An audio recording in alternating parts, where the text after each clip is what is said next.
Olá, querido aluno, tudo bem com você? Sou o professor José Abraão e é um prazer imenso estar aqui para mais uma aula de ciências. Hoje, a nossa terceira aula online da modalidade EJA, terceira e quarta etapa, primeira fase. Tema: Museu e Centros de Ciência, o acesso à cultura. Museus e Centro de Ciência. Aprendemos ciências fora da escola. Isso é uma coisa verídica. Diversas cidades brasileiras dispõem de espaços culturais, onde o público conhece temas estudados pelos cientistas. São os museus e os centros de ciências abertos a toda a população. Nesses locais, os visitantes aprendem a também se divertirem. Nós temos aqui uma imagem que traz a recordação, uma exposição à Era dos Répteis, do Museu de Ciências Naturais, PUC, Minas Gerais. Certo? Nessa foto nós temos aqui uma espécie de dinossauro com cerca de 9 metros de comprimento a 4 metros de altura. Nós temos aqui diversos tipos de répteis expostos em diversos museus pelo Brasil e pelo mundo. Acesso à cultura.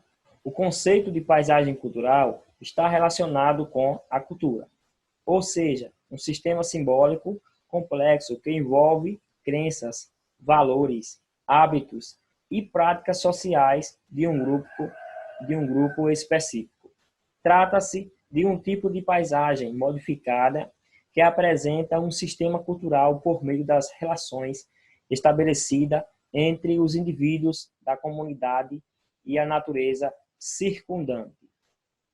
Em muitas cidades, a população pode usufruir de programações culturais. Elas podem ocorrer, por exemplo, em cinemas, teatro, museus e bibliotecas. Sendo assim, a paisagem cultural designa uma paisagem natural que foi modificada e sofreu interferências por meio das ações humanas. Nós temos aqui nessa imagem o quê?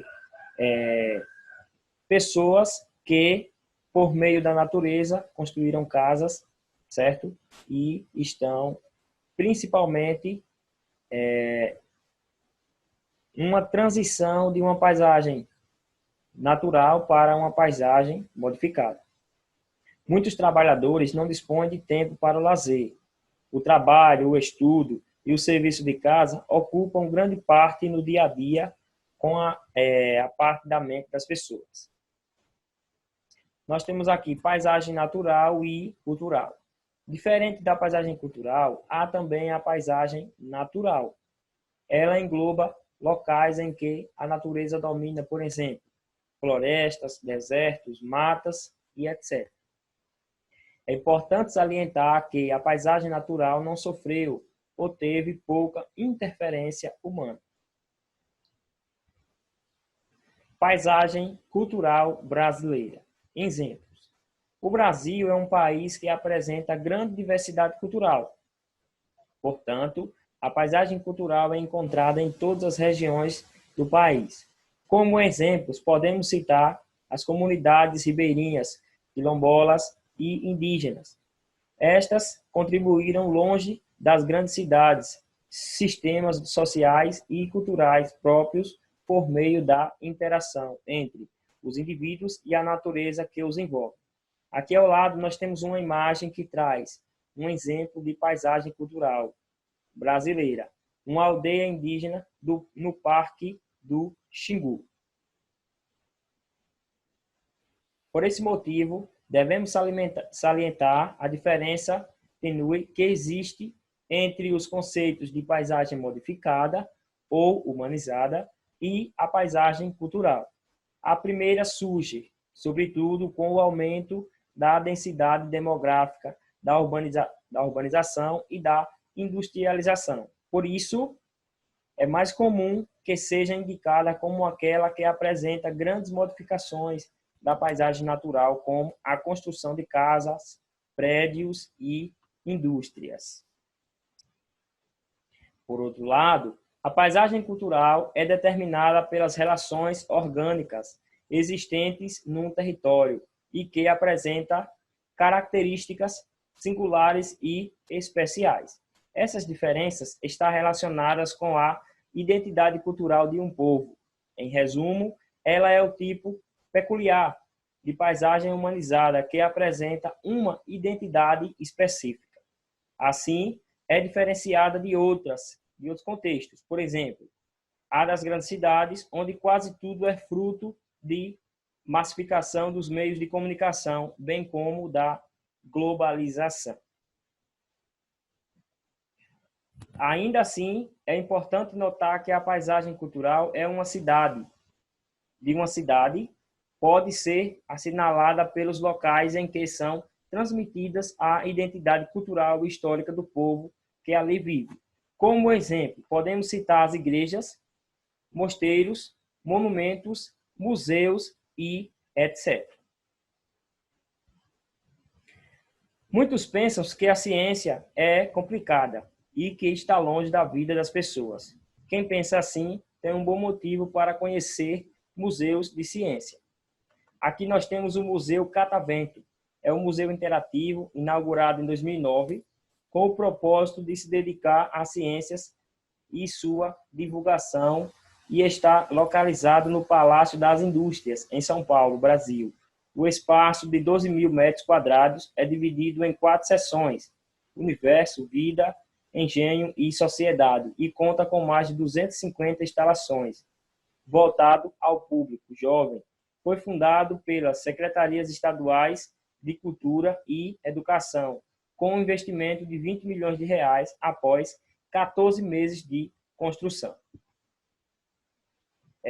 Quem pensa assim tem um bom motivo para conhecer museus de ciência. Eles apresentam exposições sobre o meio ambiente, corpo humano e a tecnologia. Em muitos museus, ao contrário do que a maioria das pessoas pensa, que é proibido mexer. Em outros, é proibido não mexer nos materiais. Os visitantes usam equipamentos como os microscópios. Também podem trazer experiências para aprender mais sobre a água, a eletricidade e o som. Em alguns museus existem planetários e diversos aquários. Esses espaços educativos ensinam que as ciências podem ser entendidas em todos os lugares por todos, certo? Nós temos aqui diversos números. Já que nós temos diversos números, nós iremos falar um pouco e compreender um pouco mais sobre a leitura dos números. Nós temos aqui os seguintes números: 0, aqui está a leitura; 1, também temos a leitura; 2, 3, 4, 5, 6, 7, 8, 9, 10, 20, 30, 40, 50, 60, 70, 80, 90. Continuando a partir do 10. 11, 12, 13, 14, 15, 16, 17, 18, 19. O 20 seguiu nessa lista aqui. Nós temos aqui 100 ou 100, como muitos de vocês na realidade conhecem, né? 200 ou 200, 300 ou 300, 400, 500, 600, 700, 800, 900 e 1000. E nós temos também as unidades, como a representação do seguinte número: 5.216, onde 6 é unidade. Observe que aqui nós temos 6. 1, 2, 3, 4, 5, 6. O 6 é unidade. O 1 é dezena, nesse número aqui, certo? Está na posição do 10. O 2 está na posição da centena, como 200. Aqui temos 2. E o 5 está na posição de 1000, que é representado pela letra M. Observe que nós temos 1, 2, 3, 4, 5. 5. Portanto, aqui nós temos 5.216, onde 16 é formado por 10 mais 6. O 6 é unidade, o 10 é dezena, 200 é centena e o 5.000 é unidade de milhar, certo? É só recapitulando. Vamos para o nosso desafio de hoje. Temos um desafio para você. Siga as dicas e descubra qual é o número secreto. Esse número, ele é maior que 700. Esse número, ele é menor que 750. Ele termina com 9 unidades, ou seja, termina em 9. Não tem algarismo zero, ou seja, ele não tem número zero. Seu número de dezena está entre o 3 e o 5. Ou seja, o número que está no meio está entre 3 e 5. Que número está entre 3 e 5? Qual é o número? Você vai descobrir. Mais uma vez, esse número é maior do que 700, ele é menor do que 750, termina com 9, não tem zero e o número do meio está entre 3 e 5. Quem é esse número? Você vai descobrir. Agradeço a todos pela atenção. Não esqueça de deixar o like, se inscrever e compartilhar. Fiquem todos com Deus e até a nossa próxima aula online. Um grande abraço.